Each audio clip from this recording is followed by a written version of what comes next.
Au nom du Père, du Fils et du Saint-Esprit, ainsi soit-il. Donc, quelqu'un m'a demandé de répondre d'une certaine manière à la mise en accusation du pape et de l'Église, le Concile Vatican II, par Monseigneur Vigano.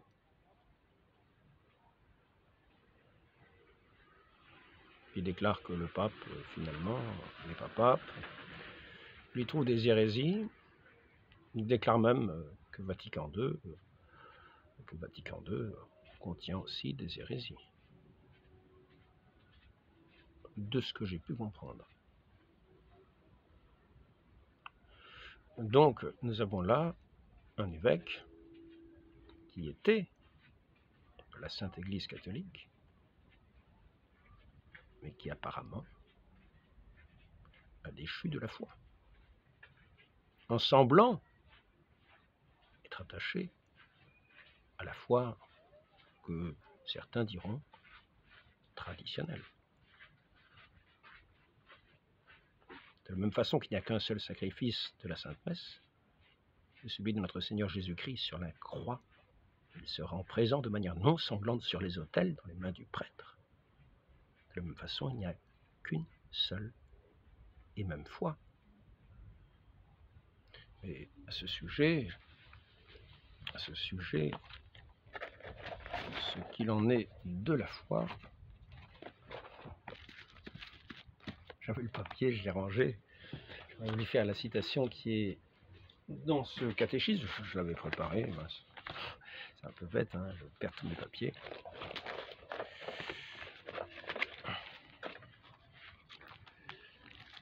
Voilà, ici.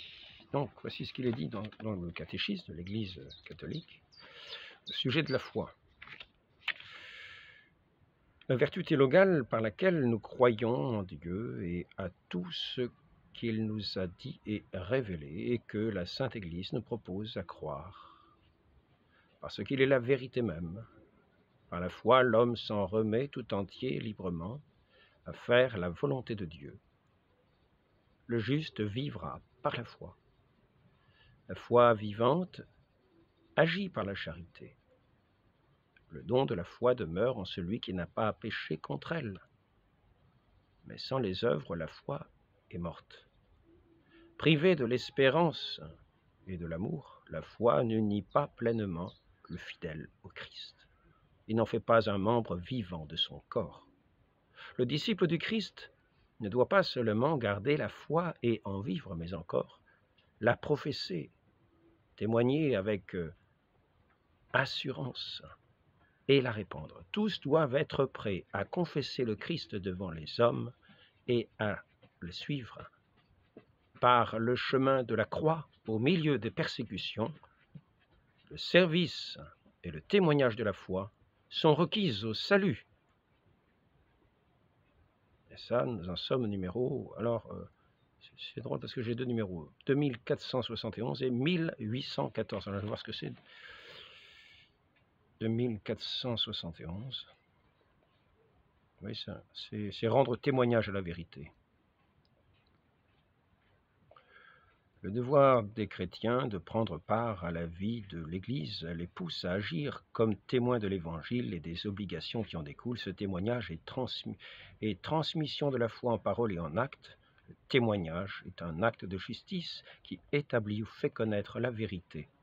C'est ainsi, au nom de vouloir faire connaître la vérité, que nous voyons Monseigneur Vigano chuter dans la foi. Pourquoi dis-je cela? La chose est simple à voir, simple à comprendre. Nous avons certains en autant mouvementés, pas seulement en France, mais dans beaucoup d'endroits à travers le monde. Certains dans ces temps mouvementés, imagine que nous arrivons à la fin des temps. N'oublions pas que la fin de notre vie arrivera plus vite que nous n'imaginons. Elle vient quelquefois sans que nous nous rendions compte et nous paraissons dans ce jugement particulier de Dieu. Mais certains pensent que nous allons arriver au jugement général avec la venue de l'Antichrist, l'Église qui va être enlevée, et dans tout ce mouvement général, ils croient la chose évidente. Et ils croient la chose évidente et ils pensent, peut-être pour certains, que l'Église n'est plus visible déjà sur cette terre car elle a déjà été enlevée. Elle a déjà été enlevée au ciel. Et peut-être cela pourrait expliquer la parole de Monseigneur Vigano qui dit que le pape n'est pas pape, etc. Alors, donc si je dis que Monseigneur Vigano a chuté dans la foi, c'est simplement par un article élémentaire. On doit croire d'une foi divine et catholique tout ce qui est contenu dans la parole de Dieu, écrite ou transmise, et ce qui est proposé par l'Église, soit par décision solennelle, soit par le magistère ordinaire universel, comme révélé de Dieu. On doit croire ce qui est proposé par l'Église, soit par décision solennelle, soit par le magistère ordinaire universel, comme révélé de Dieu. Ce magistère est appelé vivant, par opposition à un enseignement au moyen de lettres mortes. Ainsi, il apparaît que ce magistère de l'Église, c'est l'ensemble des évêques, à la tête duquel est le pape, qui a juridiction sur toute l'Église, sur qui est fondée l'Église. Et nous voyons ici, dans cette encyclique de Satis Cognitum de Léon XIII, nous l'avons dit, la mission des apôtres n'était pas de nature à pouvoir périr avec la personne même des apôtres ou disparaître avec le temps, car c'était une mission publique et instituée pour le salut du genre humain. Jésus-Christ a en effet ordonné aux apôtres d'enseigner l'Évangile à toute créature.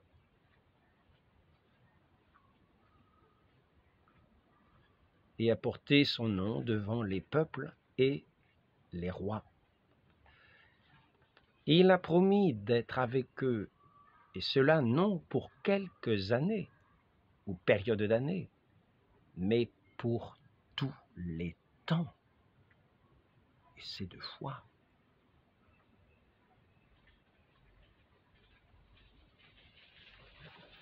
C'est la raison pour laquelle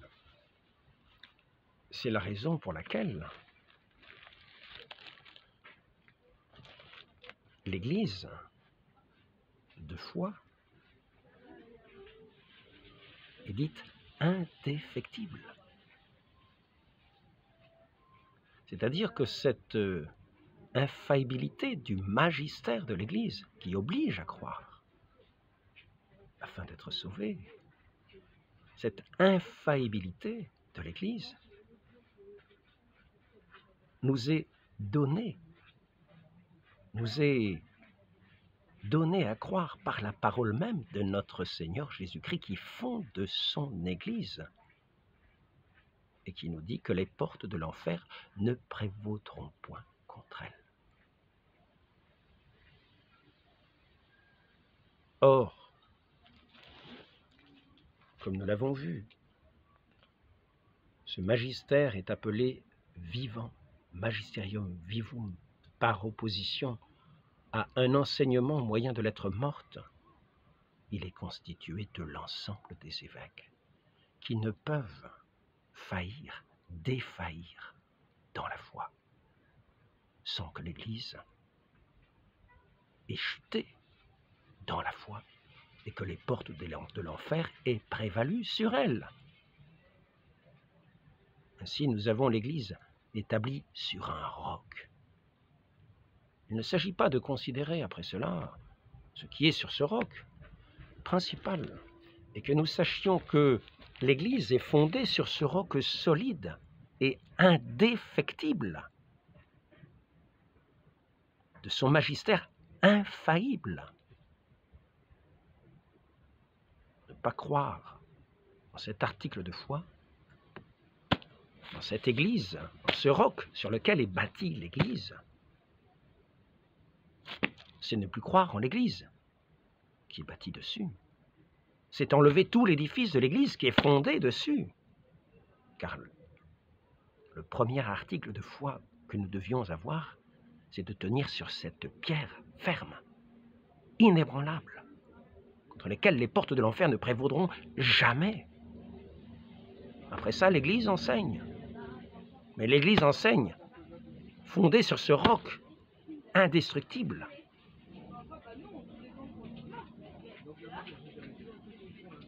Si nous ne croyons plus, elle est fondée sur ce roc indéfectible, sur ce roc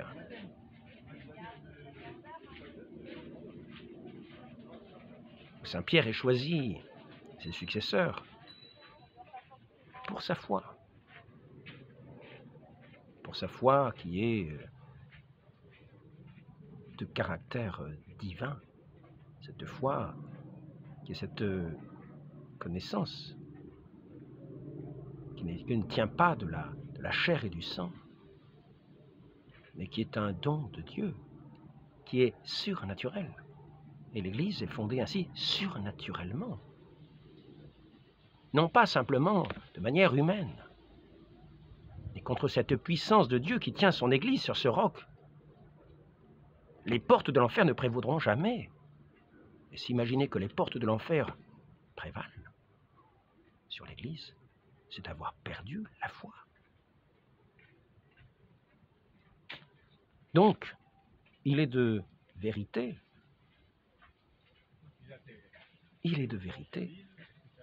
que le magistère de l'Église est non seulement infaillible et indéfectible. Et quand on dit le magistère, c'est l'ensemble des évêques, à la tête duquel est le pape, qui en est comme la source, par lequel est donnée la juridiction à toute l'Église, dans sa hiérarchie. Ainsi, malheureusement, il n'est pas besoin d'aller beaucoup plus loin, de faire de grandes démonstrations. Nous pouvons prendre tous les textes que nous voulons. Nous verrons qu'ils aboutissent tous à cela.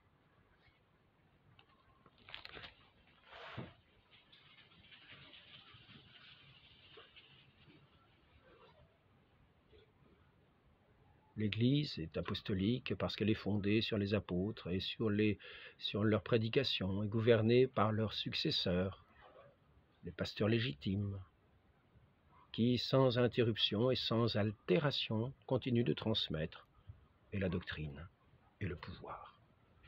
Catéchisme de Saint Pie X, 1912. Je ne sais pas si certains mettent un doute sur un des deux catéchismes de Saint Pie X en disant qu'il n'est pas de Saint Pie X. Mais ce n'est pas l'unique parole. C'est une chose qui est connue, qui a des tas de références. Celle que je vous ai dite de Léon XIII, mais des quantités de références. Dans l'accomplissement ininterrompu de cette mission, l'Église pourra-t-elle manquer de force et d'efficacité quand le Christ lui-même prête son assistance continuelle? Voici que je suis avec vous jusqu'à la consommation des siècles. Pie XI, Mortalium Animos. Certaines personnes passent leur temps à dire que le pape est infaillible dans ses documents, dans ses encycliques.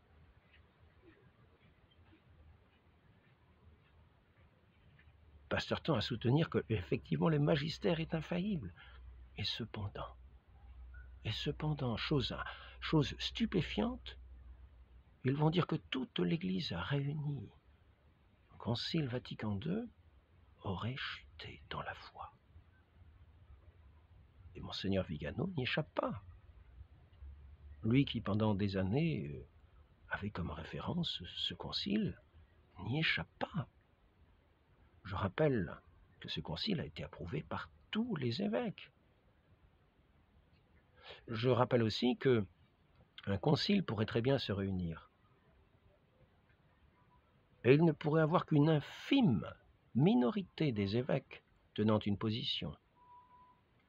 Si le pape penche et décide pour cette infime portion des évêques qui tiennent cette opinion, eh bien, sa décision est sûre, contre l'avis de presque l'ensemble de tous les évêques.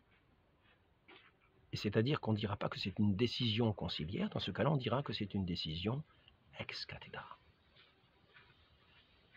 Maintenant, même en cas où le pape viendrait à manquer,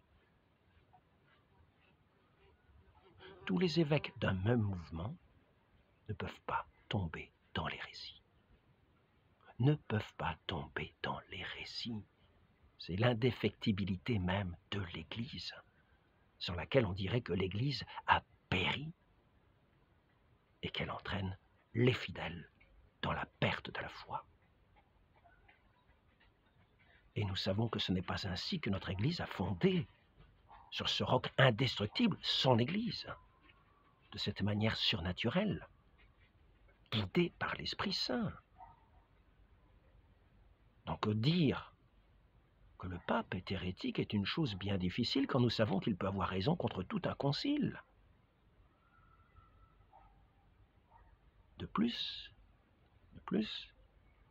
il appartient au magistère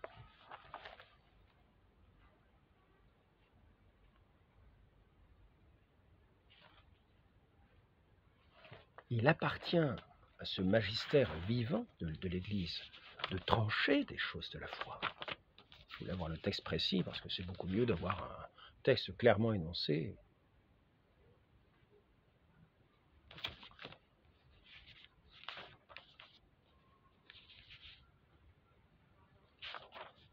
Bon, on se passera. Hein, c'est peut-être dans le catéchisme, c'est peut-être dans ce catéchisme de CEC que c'est écrit. C'est peut-être écrit au début. Je vais essayer de trouver, mais je ne vais pas rompre. Ça serait dommage de rompre un petit peu cet entretien, ce court entretien, car il faut revenir aux choses essentielles de la foi.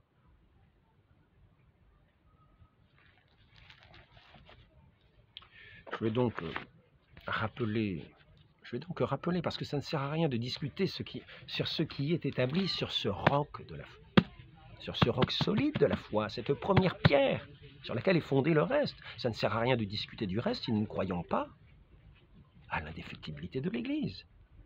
À ce moment-là, disons que tous les évêques ont chuté au Concile Vatican II, mais ne croyons pas en l'indéfectibilité de l'Église. Laissons donc le magistère de côté, parlons peut-être des prophéties. Allons avec les prophéties, mais n'ayons plus la foi de l'Église. Ne soyons plus catholiques. Le catholique est établi sur la foi de l'Église, énoncée par le Christ de sa bouche à ses apôtres, transmise par les apôtres.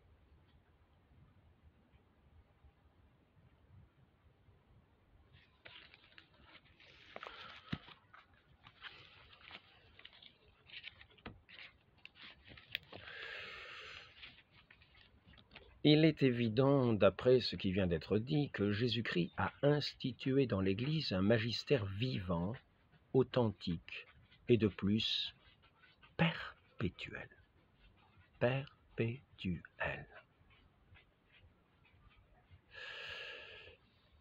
Qu'il a investi de sa propre autorité, revêtu de l'esprit de vérité. Comment voulez-vous chuter? Comment voulez-vous chuter? Mais que cette puissance divine qui maintient cette Église sur ce roc ferme et inébranlable. Les vents pourront souffler, les tempêtes, les pluies pourront venir. Elle est bâtie sur le roc.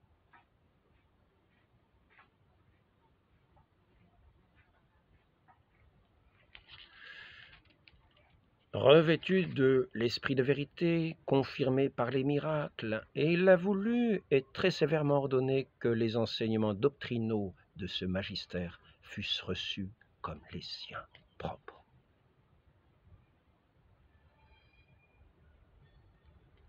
Et là, nous sommes avec Satis Cognitum. Certains connaissent ces textes.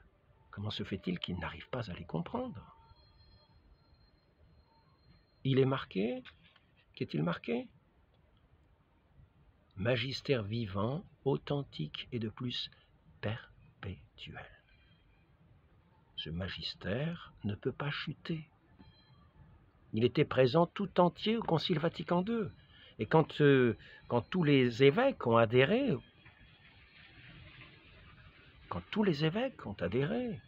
à ce Concile Vatican II, s'il y avait eu des hérésies, ils auraient chuté dans la foi. Or, c'est une chose impossible, car c'est la foi de l'Église.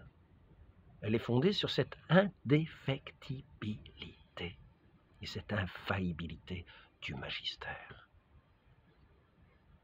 Comme il est dit, d'un seul mouvement, tous les évêques ne peuvent pas tomber ensemble dans la foi.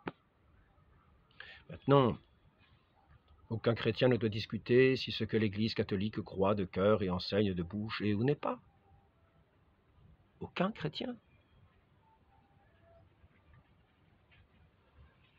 Mais en s'attachant inébranlablement à sa foi et l'aimant et vivant selon elle, il peut chercher en toute humilité la raison de ce qui est. Et s'il peut le comprendre, qu'il rende grâce à Dieu. S'il ne le peut pas, qu'il ne fonce pas avec ses cornes contre l'obstacle, mais plutôt courbe la tête avec révérence. Donc je voudrais quand même rappeler une nouvelle fois, comment tous les évêques ont adhéré au Concile Vatican II. Prenons ici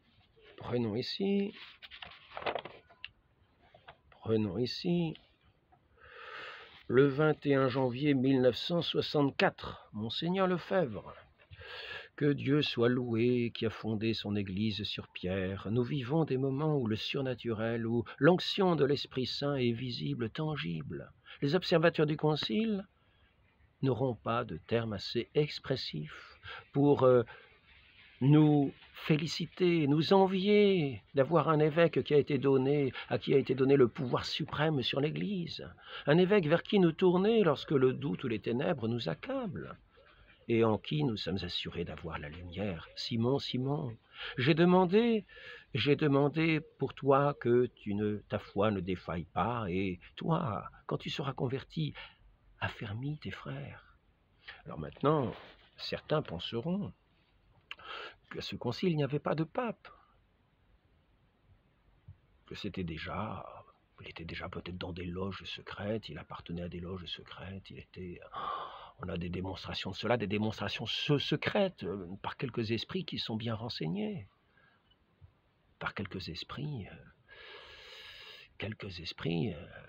qui étaient très adroits à voir les petits détails que personne ne voit, mais que eux seuls ont vus, et qu'ils vont ensuite révéler au grand jour, pour montrer que ce pape n'était pas pape, et que les cardinaux, les évêques n'ont pas vu que ce pape n'était pas pape, mais ces personnes-là ont vu que ce pape n'était pas pape. Donc je reviens à la chose suivante.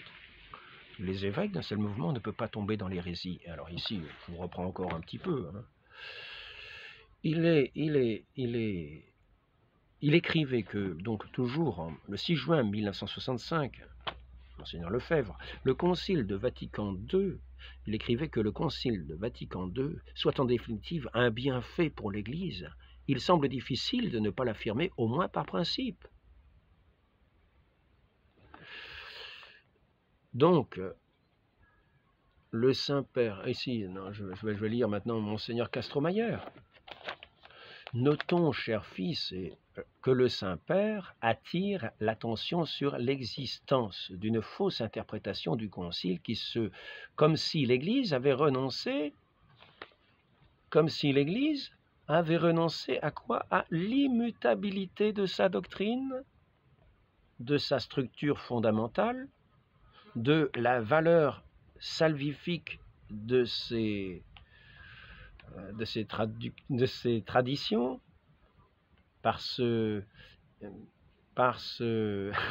j'arrive pas à lire, dans une mer houleuse de l'évolution qui fait délirer les hommes d'aujourd'hui. Il leur fait croire que rien, absolument rien, de pérenne et d'éternel ne s'impose à l'esprit humain. Donc le 19 mars 1966, notons, chers frères, que le Saint-Père attire notre attention sur l'existence d'une fausse interprétation du Concile. Les esprits qui voyaient tout en secret, alors que les évêques, eux, qui sont le corps enseignant, indéfectible, dans leur ensemble, n'ont pas vu. Mais certains esprits ont vu. Et donc, ici, Castro-Meyer, le 2 février 1967, il considère Vatican II comme un vrai concile œcuménique. Nous ne comprenons pas comment on peut former des catholiques en ignorant totalement la source la plus proche de la vérité à révéler, qui est le magistère vivant, infaillible et indéfectible, jusqu'à la consommation des siècles. C'est un article de foi. Ce n'est pas à cause d'une telle attitude, ce n'est que à cause d'une telle attitude que les promoteurs d'un nouveau christianisme sont suspects. Bon, c'est vraiment écrit en patte de mouche. Hein.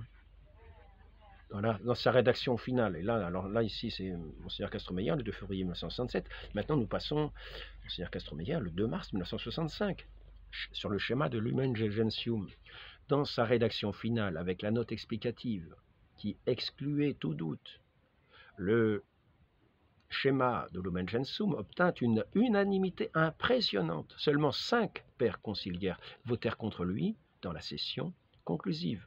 Nous étions donc devant un document de l'Église enseignante qui devait être respecté avec une acceptation pleine et cordiale par toute l'Église, dont Antonio de Castro-Meyer, Instructia pastorale sur l'Église du 2 mars 1965, page 51-52.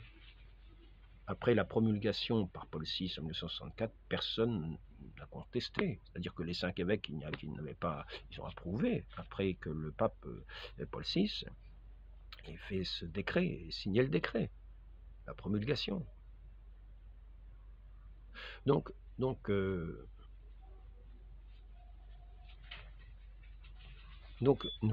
voyons bien que l'ensemble des évêques a approuvé le concile.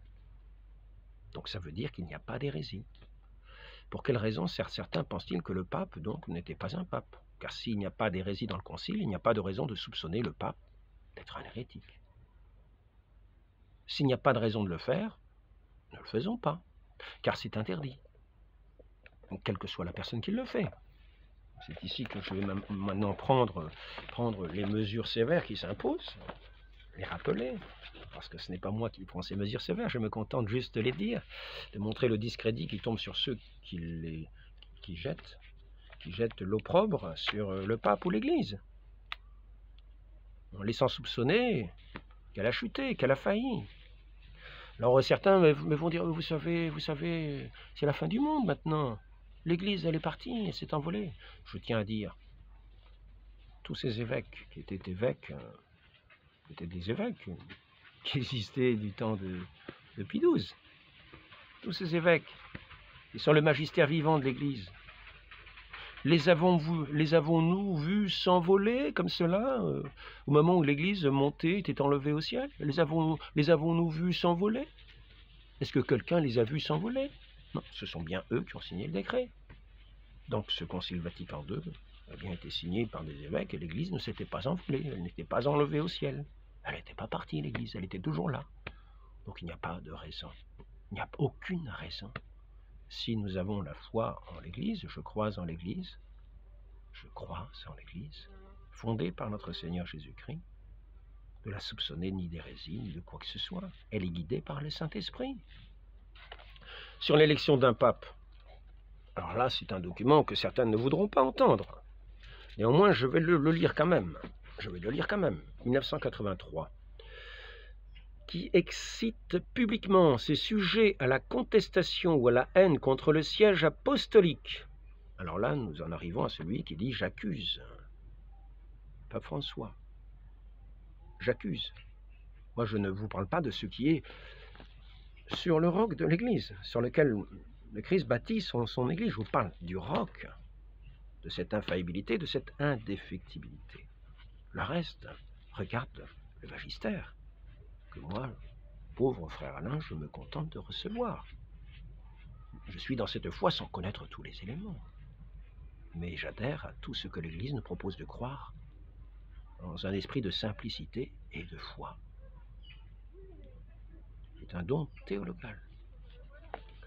Sans rebuter, sans faire de rébellion, sans défaillir, ce qui s'appelle apostasier. Certains pensent que tous les évêques ont apostasié. Cela veut dire faire défection. Or, l'Église est indéfectible, immuable. Dans ses formes, les sacrements, son credo, son magistère, dans tout ce qui la constitue, elle est immuable. Pas dans les accidents, sur lesquels le pasteur de l'Église a toute autorité, toute juridiction. Donc, qui excite publiquement ses sujets à la contestation ou à la haine contre le siège apostolique ou l'ordinaire à cause d'actes du pouvoir ou du ministère ecclésiastique, ou bien qui incite les sujets à leur désobéir, sera puni d'interdit ou d'autres peines. Droit canonique 1983. Ah d'accord, mais ça ce sont les mauvais ça qui écrivent ça, c'est pas l'Église, c'est la contre-Église qui écrit ça. Très bien. Donc maintenant reprenons Pie XII. Ce consentement ayant été donné, il parle de l'élection du pape. Donc pour ceux qui veulent remettre par exemple en cause l'élection de Paul VI, c'était le pape du concile, donc le magistère vivant avec tous les évêques. Tous ces évêques qui ne se sont pas trompés dans la foi, qui n'ont pas failli dans la foi, parce que c'est l'indéfectibilité de l'Église même, qui ne se sont pas envolés au ciel, qui n'ont pas été enlevés, comme si l'Église avait été enlevée, non, ils étaient là présents, ils ont signé, ils ont approuvé, ils ont acquiescé, ils ont professé.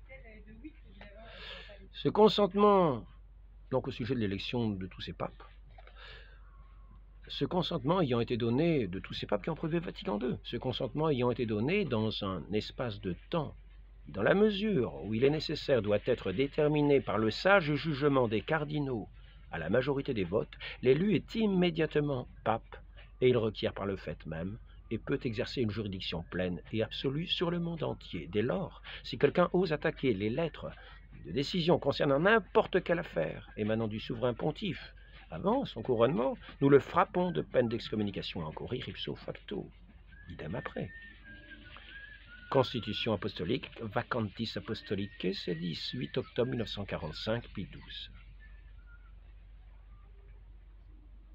Cela, je le dis d'un cœur attristé pour déplorer la conduite de tant de prêtres qui non seulement se permettent de discuter, de juger les volontés du pape, mais ne rougissent pas d'aller jusqu'aux désobéissances impudentes et effrontées avec un si grand scandale pour les bons chrétiens et une telle ruine pour les âmes. Allocution du 18... Là, c'est Saint Pie X. Saint Pie X.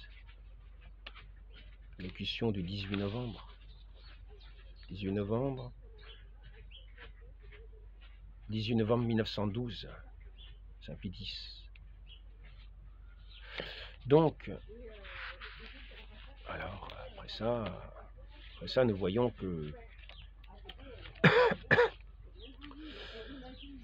que les papes ont la liberté d'agir, qu'ils ont autorité sur tous dans l'Église, dans ce qui domine non seulement la morale, dans ce qui est non seulement ce qui est l'énoncé de la morale, de la foi, mais aussi de la discipline de l'Église dans les choses saintes. Un pape ne peut pas obliger ses successeurs à une discipline ecclésiastique. Comme le dit Pie XII, dans Mediator Dei, c'est pourquoi au seul souverain pontife, pas à d'autres, pas un tel monsieur qui est sur Internet, non. Non, non, c'est pourquoi au seul souverain pontife, et écoutons bien parce que c'est valable pour celui qui est là aujourd'hui, c'est pourquoi au seul souverain pontife appartient le droit de reconnaître et établir tout usage concernant le culte divin, d'introduire et d'éprouver et d'approuver de nouveaux rites, de modifier ceux-mêmes qu'il aurait jugés immuables. Pourquoi soupçonner de vouloir que les papes veuillent détruire l'Église? Prenons-les de bon cœur et acceptons ce qui vient de cette sainte Église, c'est-à-dire du corps du Christ, et de sa tête, du Christ lui-même, qui parle par la bouche de ces papes qui sont ses vicaires. Acceptons-le de bon cœur, comme nous aimons le Christ, aimons l'Église. Ne croyons pas être sauvés sans l'Église.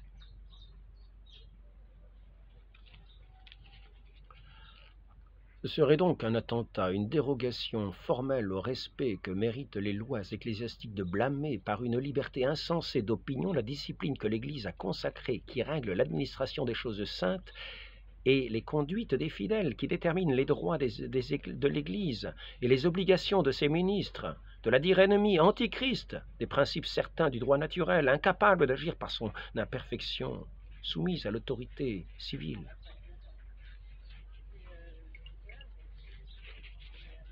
Si quelqu'un dit que, ici c'est Grégoire XVI, Mirarivos, et là maintenant c'est Pastor Eternus, Denzinger 1827, si quelqu'un dit que le pontife n'a pas le plein et suprême pouvoir de juridiction sur l'Église universelle, qu'il soit anathème. Il y a peut-être des papes pécheurs. En tout cas, en ce qui se concerne au magistère, non pas en tant que docteur privé, en tant que docteur privé, je ne me prononce pas. En tout cas, en tant qu'il enseigne l'Église, par ses encycliques, par tout autre mouvement. Tout à l'heure, je vous disais, par exemple, contre un concile, un pape peut avoir raison contre tous les évêques d'un concile. Et à ce moment-là, c'est une décision ex cathedra, et non pas une décision conciliaire. Je vais essayer de trouver ce passage-là. Ça concerne les encycliques. Alors, je l'ai noté assez récemment. J'espère que je vais arriver à le retrouver. L'élection du pape, nous avons vu. L'église au tombeau, ça, enlèvement de l'église au tombeau, c'est nous qui sommes au tombeau avec le Christ. Et que nous vivons cachés en Dieu. Nous sommes comme le levain dans la pâte. Donc, vérité catholique, élection. Ah, tiens, élection.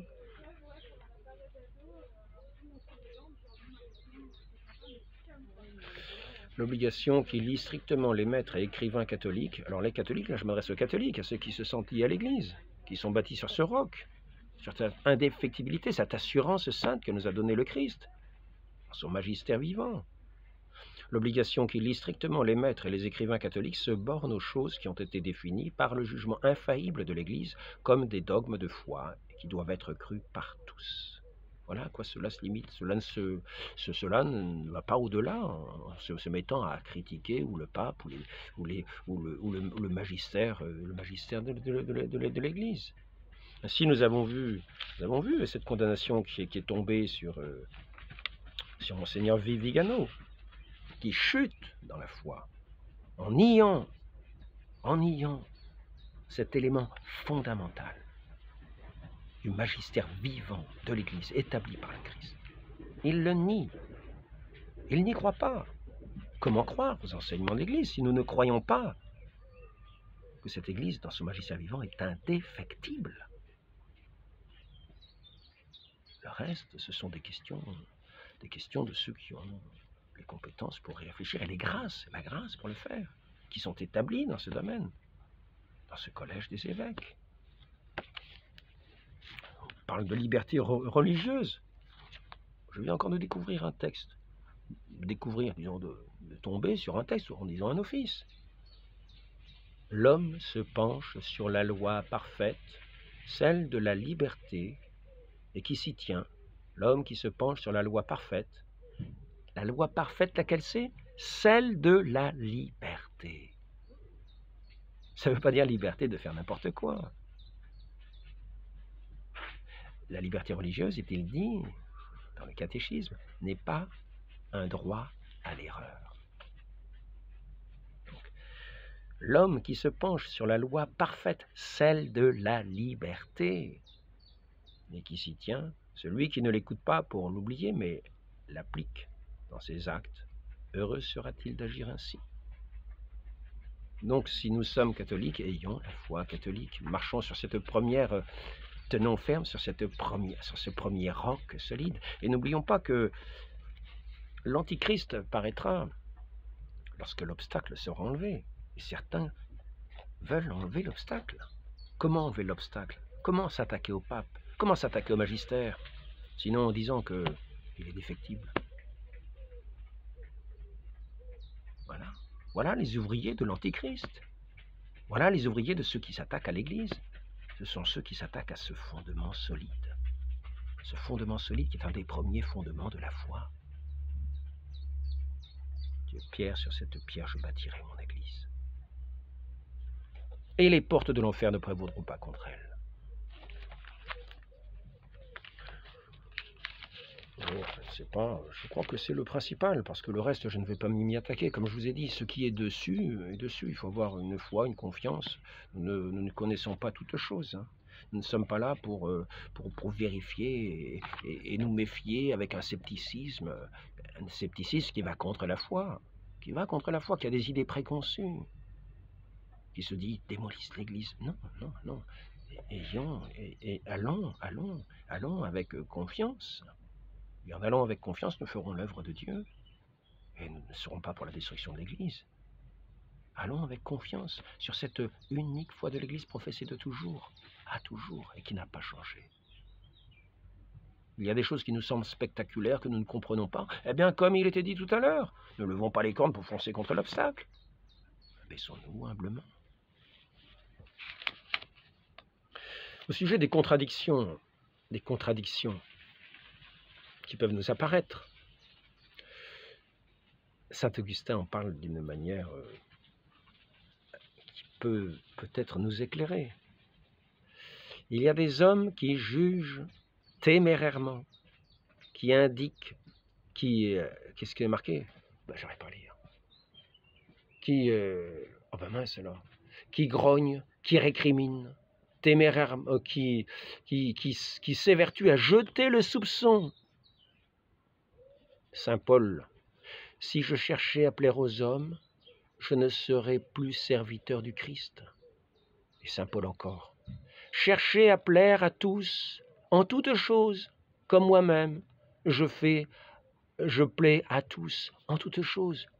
Mais il dit exactement le contraire. Qu'est-ce que c'est que ça? Mais c'est pas la foi catholique, c'est un autre ange, c'est un autre évangile. Mais Saint Paul est un hérétique. Il va contre l'Église, il sape l'Église. Nous avons vu une contradiction, quelque chose qui apparemment est contradictoire. Le premier cas, saint Paul nous parlait de plaire pour attirer à soi. Le deuxième, il nous disait plaire pour attirer à Dieu, pour conduire les brebis, les attirer à Dieu, ne pas avoir un aspect rebutant, et leur parler avec douceur qui conquiert les cœurs. Heureux les doux qui possèdent la terre. Le Christ lui-même, c'est saint Augustin qui continue. Bon, j'ai mis des petits points parce que je ne vais pas tout citer ni tout écrire. Donc, saint Augustin, le Christ lui-même, que vos actions brillent devant les hommes. Celui qui a dit que vos actions brillent devant les hommes, et celui qui dit, dans le même discours, n'accomplissez pas votre justice devant les hommes. Mais alors, qu'est-ce qu'il faut comprendre? Veillons donc à ne rien faire qui inspire un mauvais soupçon à notre frère le plus faible.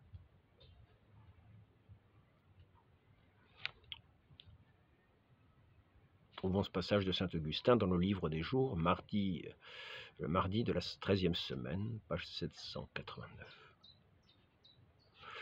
Ce que Dieu a uni, que l'homme ne le sépare donc pas. Le mystère, ce mystère est grand, je veux dire, qu'il s'applique au Christ et à l'Église. Garde-toi bien de séparer la tête du corps. N'empêche pas le Christ d'exister tout entier, car le Christ n'existe nulle part tout entier sans l'Église, ni l'Église sans le Christ. Le Christ seul, unique, total, c'est la tête et le corps. C'est pourquoi l'Écriture dit « Je demeurerai dans l'héritage du Seigneur ». L'héritage du Seigneur, dans sa totalité, c'est l'Église. C'est tout spécialement Marie, et c'est l'âme. Je me trompe peut-être, enfin j'arrive du mal à lire, mais je crois que c'est marqué Marie. Et c'est l'âme de chaque croyant en particulier. On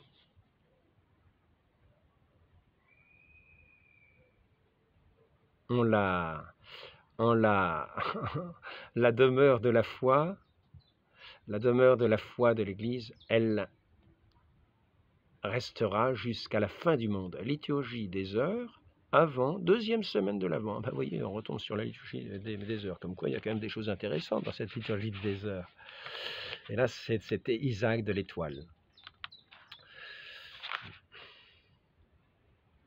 Que nul mortel n'ait l'audace de faire remontrance au pape pour ses fautes, car il ne peut être jugé par personne celui qui doit juger tous les hommes, excepté s'il est repris pour avoir dévié de la foi. Cette affirmation est corroborée par Innocent III, Innocent IV, Grégoire IX, Adrien. Certains vont à ce moment dire « Ah ben voyez, il a raison, il a raison ». Donc le pape François est hérétique. Le pape François est hérétique, il dit qu'il est hérétique. Il l'accuse pour hérésie, donc il a raison. Il a raison. Le pape François a été élu. Et celui qui dit qu'il n'a pas été élu, légitimement, il n'a pas l'élection, a sur lui la condamnation. Nous l'avons vu. C'est Pie XII qui le dit. C'est Pie XII qui le dit. Maintenant, nous savons que des papes dans les encycliques, c'est à certains pas parmi ceux qui font comme ça les vidéos en grand nombre, vous savez bien, ils passent leur temps à professer que le pape, dans ses encycliques, ne peut pas proférer d'hérésie. Ne peut pas proférer d'hérésie. Donc il s'agit de comprendre, de voir, peut-être il peut y avoir peut-être des scandales dans la manière de vivre, parce que infaillibilité ne veut pas dire impeccabilité. Dans ce qui est de la pastorale, nous ne comprenons pas forcément toutes choses, mais soyons bien certains de cette indéfectibilité de l'Église, de cette juridiction à laquelle nul ne peut se soustraire. Si un jour nous voyons, il est difficile même qu'un concile se réunisse pour condamner un pape, à moins que ce pape veuille le faire, comme je crois que c'était le pape Marcel. Il avait dû brûler de l'encens sous peine de mort. On le menaçait de mort, donc il avait brûlé, c'était du temps des Romains, où on torturait les chrétiens, on les amenait aux martyrs, les martyrs. Et alors, il avait fini par brûler un petit peu d'encens. Je crois bien que ce pape est mort martyr. Je ne sais pas si c'était le pape Marcel, c'est peut-être un autre, il a peut-être un autre nom. Et en tout cas, il était allé devant tous les évêques et il avait demandé de se réunir et puis de le condamner, de le déchoir de sa condition de pape. Il avait demandé. Et les évêques ont dit, mais non. Et finalement, ce pape est mort martyr. Ce pape est mort martyr. Ainsi, il est difficile, même pour un concile, de se réunir et de dire qu'un pape est hérétique, puisque nous avons vu que dans un concile, et nous voyons ça même dans les encycliques, c'est ici que je voudrais retrouver le caractère des encycliques. Qu'est-ce que j'en ai fait? Alors, il faudrait que je retrouve ça, quand même, c'est pas vrai, quoi. Il va falloir que je retrouve. Alors, on va peut-être y arriver quand même. Peut-être avant. Je crois bien que je vais avoir du mal. Vérité catholique et l'élection, on a vu.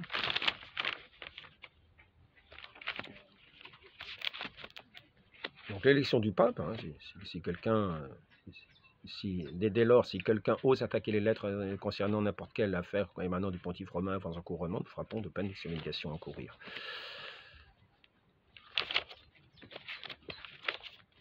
nous allons voir que dans des encycliques, en général, il est dit, il est dit, je ne vais peut-être pas trouver le papier, mais je vous répète, je vais vous répéter ce qui est mis. Simplement, dans des encycliques, en général, les papes écrivent des choses qui sont déjà dans la tradition de l'Église. Mais il arrive qu'ils prennent dans une encyclique, qu'ils tranchent une question, qui était jusque-là, sur laquelle on pouvait toujours disputer. À partir du moment où il a tranché dans cette encyclique sur cette question, la discussion n'est plus permise. La dispute sur cette question-là n'est plus permise. L'affaire est tranchée. L'affaire est tranchée. C'est un petit peu comme s'il avait parlé ex cathedra. Donc nous voyons dans ce qui concerne les choses de la foi, l'importance capitale, c'est-à-dire qui tient lieu de tête du pape. Donc, n'imaginons pas que tous les évêques chutent en suivant un pape hérétique. Si maintenant il y a des documents qui n'ont pas l'autorité, qui n'ont pas ceci, qui n'ont pas cela, eh bien à ce moment-là, ça ne lie pas l'ensemble du corps épiscopal. Et l'ensemble du corps épiscopal ne suit pas forcément ces directives, mais tant qu'il ne le déclare pas hérétique, et même le déclarer hérétique, je vous le rappelle, c'est très difficile. C'est très difficile. Mais sachons-le bien, au cas où cela pouvait arriver, au cas où cela pouvait se réaliser, rappelons ce que dit l'opinion plus commune des docteurs. Le Christ, par une providence particulière pour le bien commun et la tranquillité de l'Église, continue de donner juridiction à un pontife, même manifestement hérétique, jusqu'à ce qu'il soit déclaré hérétique manifeste par l'Église. Biliard de Fidé, 10, 5, enfin 10, marqué DI2S 5, A3, paragraphe 3, objection 2. Donc l'élection, nous n'avons rien à faire. Alors comme l'élection, il n'y a pas de discussion. Les cardinaux ont eu le temps, ils ont eu une autorité, ils avaient tous les moyens de faire cela, donc personne ne peut en discuter. Alors après ça, si certains pensent que des papes peuvent être hérétiques, ça les regarde. En tout cas, jusqu'à ce que, éventuellement, un concile entier décide qu'un pape est hérétique et que ce pape s'en aille, accepte la décision. Car nous savons bien que l'Église est fondée surnaturellement, donc n'iront pas pour la perte n'iront pas à la perte des fidèles, à la fois en voyant l'ensemble des évêques défaillir et le pape défaillir. Puisqu'ils rejettent et attaquent obstinément le magistère infaillible du pontife romain d'une part et de toute l'Église enseignante d'autre part, puisqu'ils affirment avec une audace incroyable, et en cela ils pêchent contre le Saint-Esprit promis par le Christ à son Église, pour qu'il demeure toujours en elle, que le pontife romain, que tous les évêques, les peuples unis à lui, dans une même communion, sont tombés dans l'hérésie quand ils ont ratifié et reconnu publiquement les définitions du Concile œcuménique du Vatican, ou en les professant. C'est pourquoi ils nient aussi l'indéfectibilité de l'Église, disant avec blasphème qu'elle a péri dans l'univers entier et que par conséquent son chef visible et les évêques ont fait défection.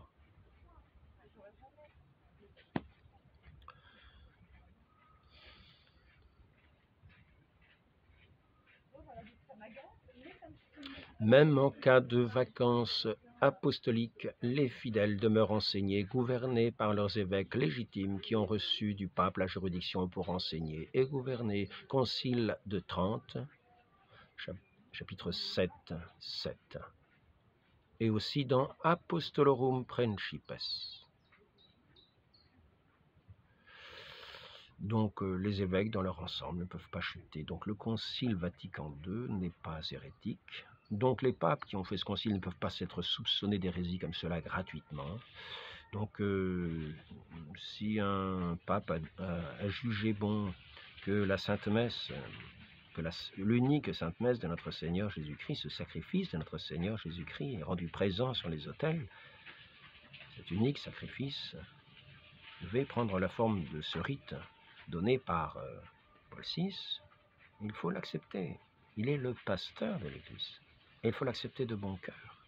Il faut l'accepter de bon cœur pour vivre dans cet esprit pour vivre dans cette communion d'un cœur docile, d'un cœur docile à l'Esprit Saint. Et je voudrais dire aussi, s'il y a des mesures qui semblent dures, qui sont prises aujourd'hui contre ceux qui vont dans les messes qu'on dit traditionnelles, c'est parce qu'en général, le regard y est biaisé. Il y a la suspicion.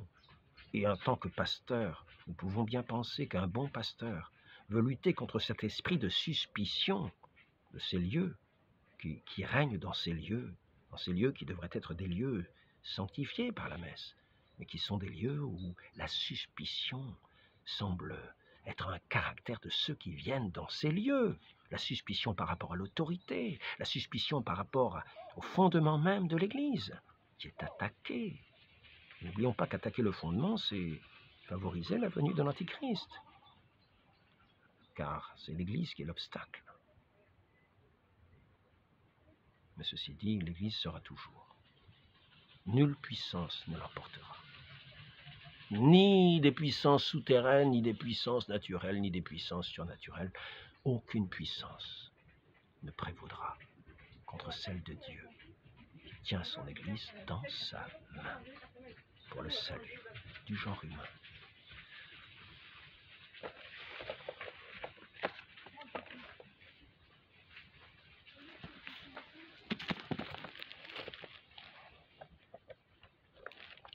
Demandons à la très sainte Vierge Marie, cet esprit de simplicité, de considérer ce premier roc solide sur lequel l'édifice de l'Église est fondé. Et ne trompons pas ceux qui se disqualifient. Attendons éventuellement. Si un concile se réunissait et si le pape s'en allait, en disant d'accord, c'est vrai, vous avez raison, je m'en vais. À ce moment-là, nous accepterons la nouvelle élection. Mais cela n'est pas venu. La juridiction est toujours là. Et l'Église est toujours indéfectible jusqu'à la fin des temps. Malgré toutes les apparences que nous pouvons avoir, malgré tous les mirages que nous pouvons avoir, malgré toutes les paroles très fines de certains qui voudraient nous insinuer le doute pour perdre nos âmes. Comme Luther l'a insinué. Ah, les indulgences, qu'est-ce que c'est que ces indulgences? Il ne nous est pas dit de prier les uns pour les autres. Il ne nous est pas dit que la prière du juste avait beaucoup de puissance. Il ne nous est pas dit que la charité effaçait une multitude de péchés. Tout cela ne rappelle-t-il pas l'indulgence? Ne nous est-il pas dit que celui qui est à Rome, et les évêques avec, ont ce pouvoir de lier et de délier, que celui qui est à Rome a les clés de l'Église, qu'il a le pouvoir de lier et de délier. Ainsi, ces indulgences sont données souvent aux actes de charité et de foi, afin de faire grandir les fidèles dans la charité, dans la foi. Demandons cette grâce à la très sainte Vierge Marie, de cette fidélité, de cette oreille qui écoute d'un cœur simple, disposé au Saint-Esprit. Ainsi soit-il, au nom du Père et du Fils et du Saint-Esprit, ainsi soit-il.